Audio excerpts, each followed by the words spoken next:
baby. Happy Friday.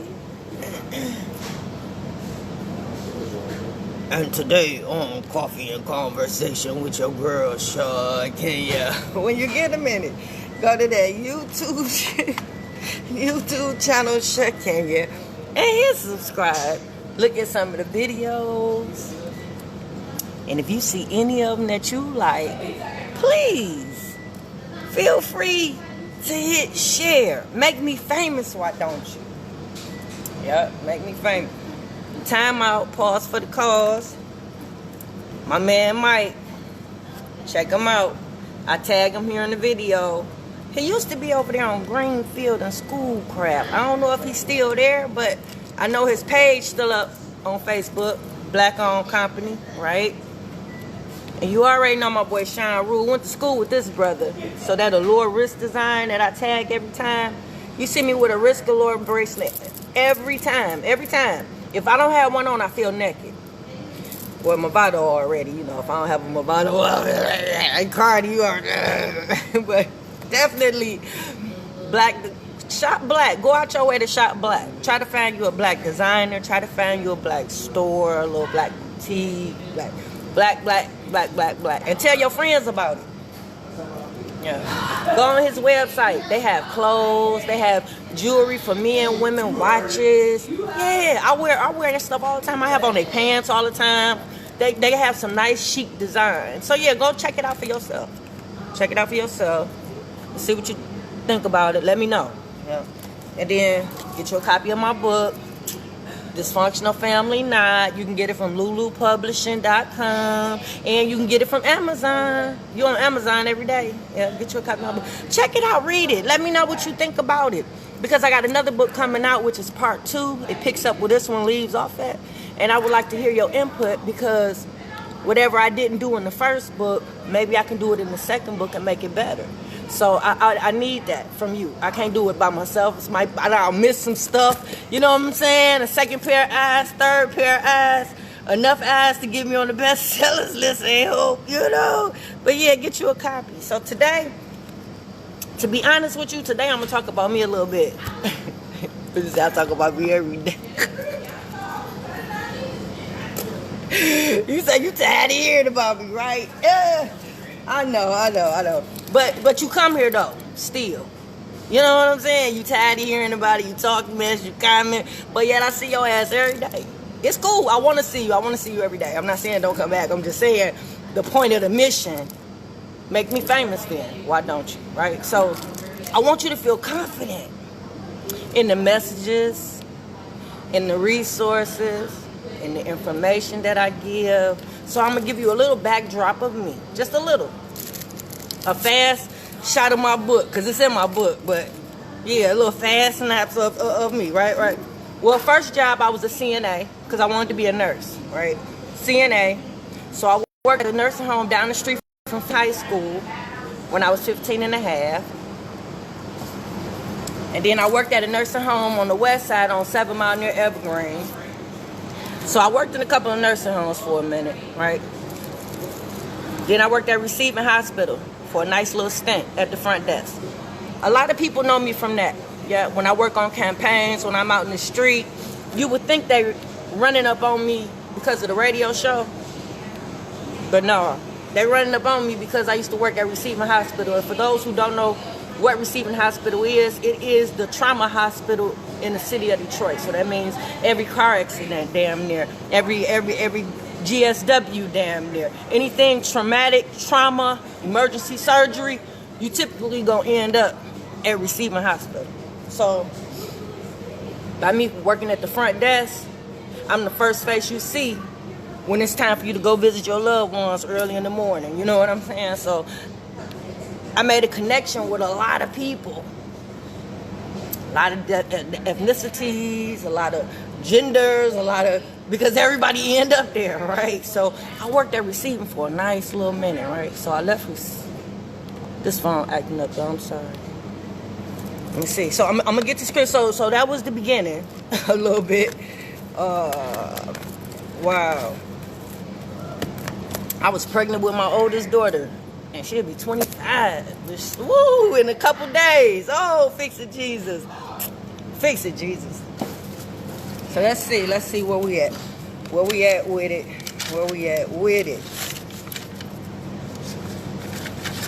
And I probably ain't gonna be able to get through all of it, but I'm gonna try. So when you tune in the morning and I'm telling you about my troubles, and I'm crying to you or whatnot. Yep, I want you to know I'm not perfect.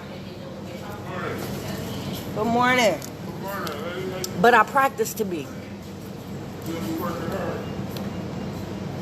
Every day. I wasn't a perfect parent. Yep.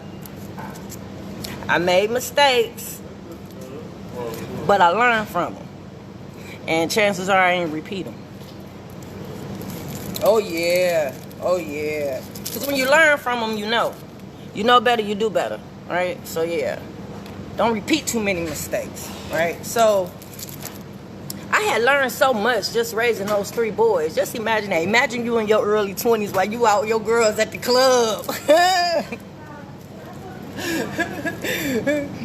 You're helping children with homework and you're preparing for the next day. You know what I'm saying? You're thinking about mortgage payments. You're thinking about school and summer school and activities after school. You're thinking about karate and t-ball. And you in your 20s. Imagine that for just 1 second. So I learned a lot just raising the 3 boys.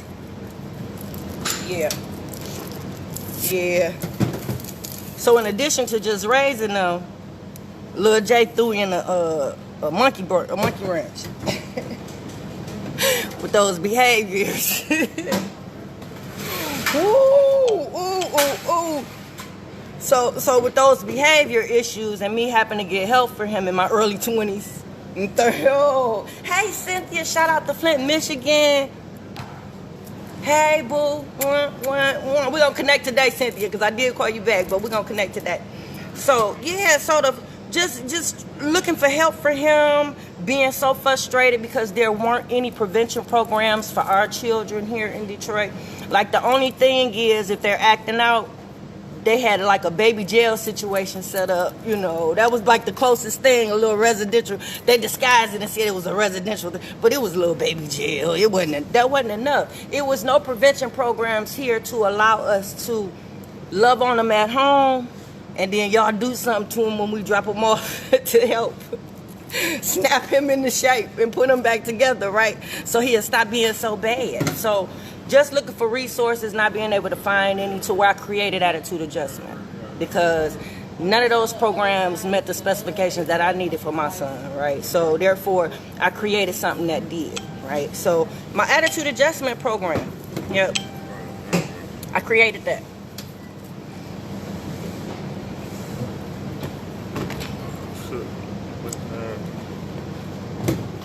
Now, while I was doing this program, I still worked. Still had a job. So, I worked at Matrix Head Start. Yeah. I learned a lot working with the families as a family service worker with Matrix Head Start. Yeah. The trainings. I missed the trainings. Oh my God, I missed the trainings. Yeah. So, from there, it was Orchard Children's Services. And that's when I dealt with foster care.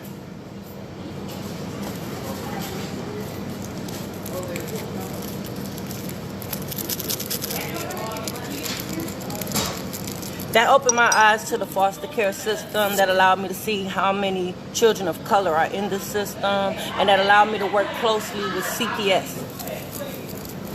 So I can see the inner workings, the process, the procedures of how CPS works.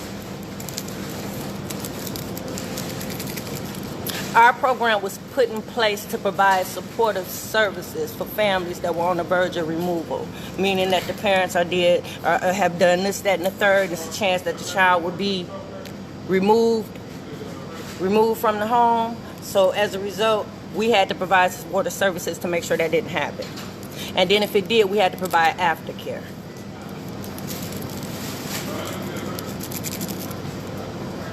I miss those trainings too. So being educated about the programs and the resources that are available here in the community and in the county for our families, yeah, Yeah, I miss that. I miss orchards.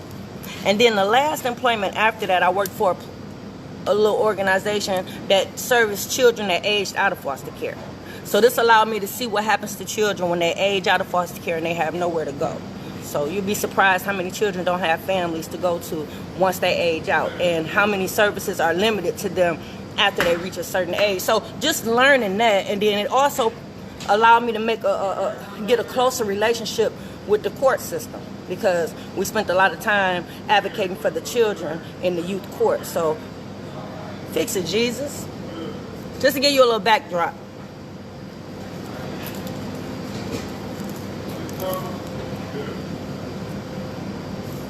So yeah, so that was the last employment before I started to just jump into this entrepreneurship thing and decided not to work for nobody else. So all those resources that I've gained from all the past employments, I've used them in my youth program. So when you bring your child to my program because of their behavior, you bring them there for one service, but you're getting multiple services. Because if you get in there and we get in the family meeting, and let's just say employment was an issue, right? So now that's on the list of things to do. So I'm going to give you resources for employment. I'm going to try to help you get a job. Yeah, I know we're here for his behavior, but you need to find stable employment so that you can take care of this baby, because that might be part of the problem. You know what I'm saying? So, yeah. And then those individual sessions that I give you in the program, you can use those to talk about the employment. Yeah, talk about the resources, talk about the barriers. How can I help you remove them, right? What other resources can I provide to help you, right? What, do we need to do a mock interview? Do I need to help you fill out the show you how to fill out the application? Let me rephrase that. Help you fill out the application, help you make your resume impressive. What do I need to do to help you get this job, right? So, yeah, I work with the whole family in that 90-day process, right? So, I'm sorry, y'all. I look like I'm dancing. I ain't dancing. It's just one of my phones flipping. They flipping on me. So, yeah, just giving you a little backdrop of who I am. So, give you resources, jobs, application, help you stabilize your family. I'm going to do that for you. That's what you're paid for, right?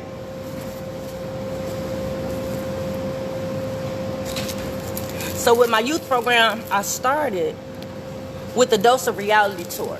And that's when we gave the children a tour of the jail at the Wayne County Jail. If you go on YouTube, it was on Comcast. So you might even see me in one of the series.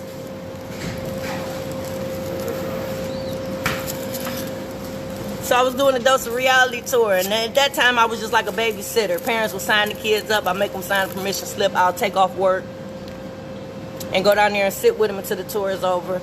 Come pick up your kid, and that was it. But as the program grew and I started getting more attention,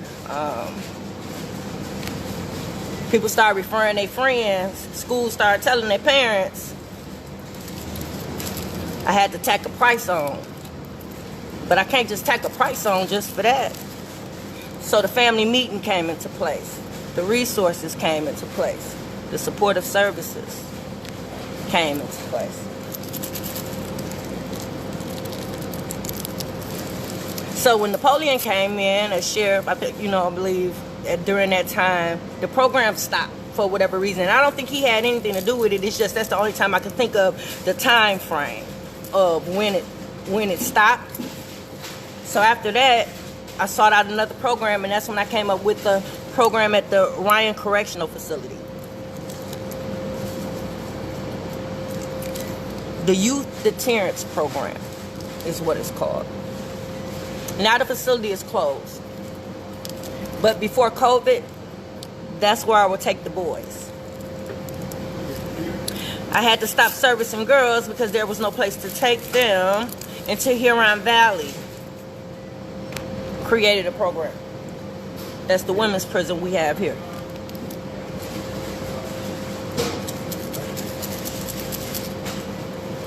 So before COVID, took the boys to Ryan Correctional, took the young ladies to Huron Valley. When I started servicing the girls, although I had a good success rate, meaning that when I did my follow-up, they were doing better, I wasn't satisfied. It still felt like an imbalance. The girls used to be really emotional. Just crying all over the place, feeling so bad. It was too much. I had to figure out what to do to balance that out. Because I didn't get that with the boys.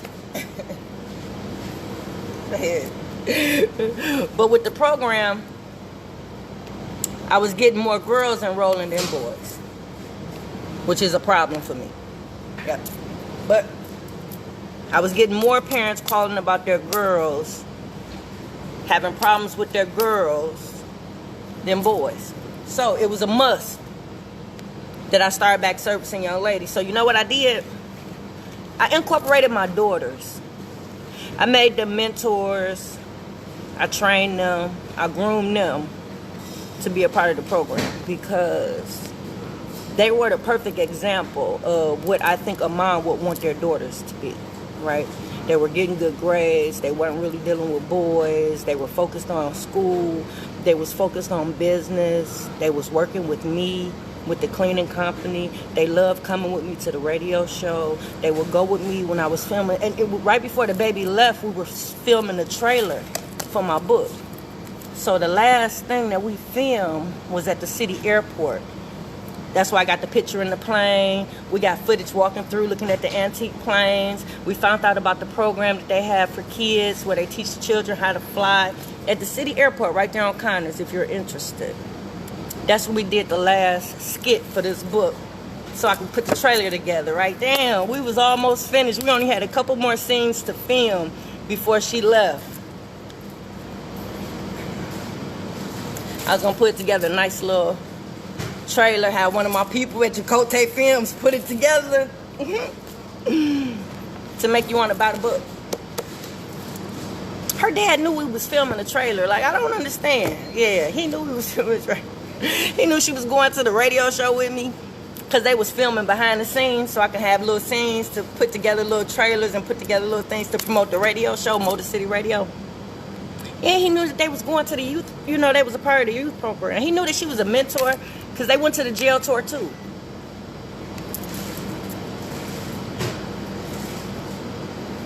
Yeah, they went to the jail tour and they were mentors. So they sat in on the family meetings. We only had 3. Yeah, because it was like a pilot.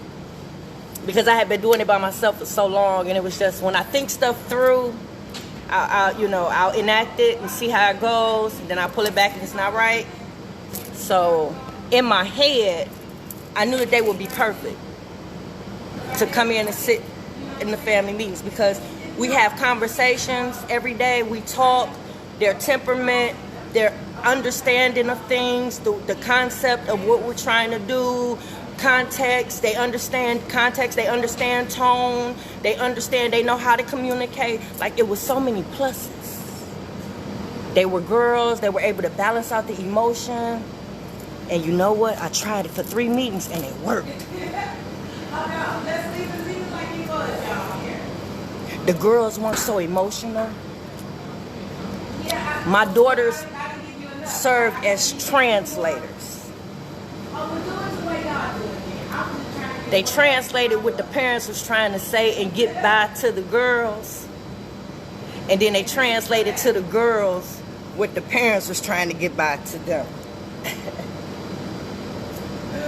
Fix it, Jesus.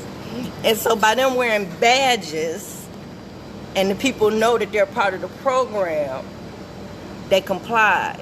So if they ask the parent a question, although they're children, when they ask the parent a respectful question, the parent got to answer.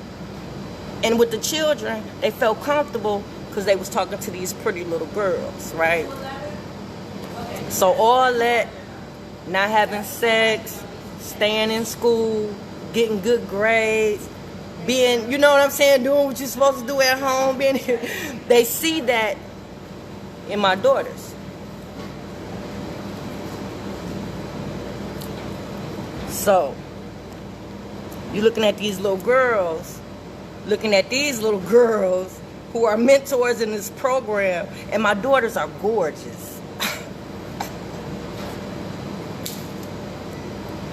Fix it, Jesus. Fix it, Jesus. Fix it, Jesus. They look like their mama. So just imagine 3 little me's sitting in a meeting.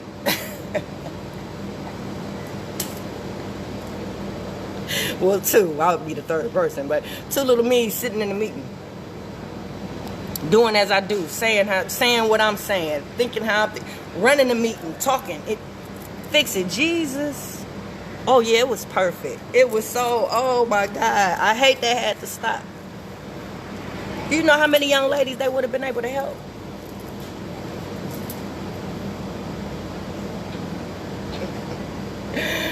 Fix it, Jesus. You got to understand, I've been working with nonprofit organizations for like half my life. So therefore, my main mission is helping and healing the community, helping families, giving back. When I started the program, I was at Manpower Mentoring over there on Connors in the Samaritan Center. And every year we gave away backpacks. We was at Cobo Hall. They had got so big, we was giving away backpacks every year at Cobo Hall. We had so many sponsors, and we did that every single year. And every single year, my kids had to come and help. They had to volunteer at the events that we had. They had to come when we gave awards out to the people that supported us in these missions to give back to our community. So you got to understand, my children were brought up in that organization mindset, nonprofit, giving back to communities, things of that nature. So volunteering, none of that is foreign to them, right? So when it came to this program, they knew the importance of it. Everybody around me should have known the importance of it, because everybody around me knew the problems I was having with my little brother as he was growing up. So for me to find and create a program that helps fix it, Jesus, I can't understand anybody that would want to pull a child out of that environment. So that's why I come on here every morning. I want to make sure this doesn't happen to nobody else. I want to make sure we get the village back. I want to make sure I did my part to help. So if it's me just coming on talking about a couple of little manipulation tips, yeah, you might laugh and chuckle, but you might look and think that might be you. Right. Some of y'all laugh and chuckle when I said you got to reprogram your kid every time your kid come back from their daddy house or come back from their mama house, and then you thought about it, that was you reprogramming your kid. So you had to think about it. Something must be going on. And what you do, you reached out to your baby mama and your baby daddy, you found out something was going on. Something was wrong. Something did need to be done. Y'all did need to talk about it. Y'all, you realized that by watching my video, though. So y'all, I didn't get through everything. I'll pick it up tomorrow. I think I was just telling you about my work history. I just want you to feel secure, safe, okay, to listen and share my video. I'm very qualified to talk about what I talk about, even with my personal being included. So I did want to give you a backdrop. I think I covered everything. If I didn't, I will tomorrow. And y'all, I'm out. Shoot, damn, lecture.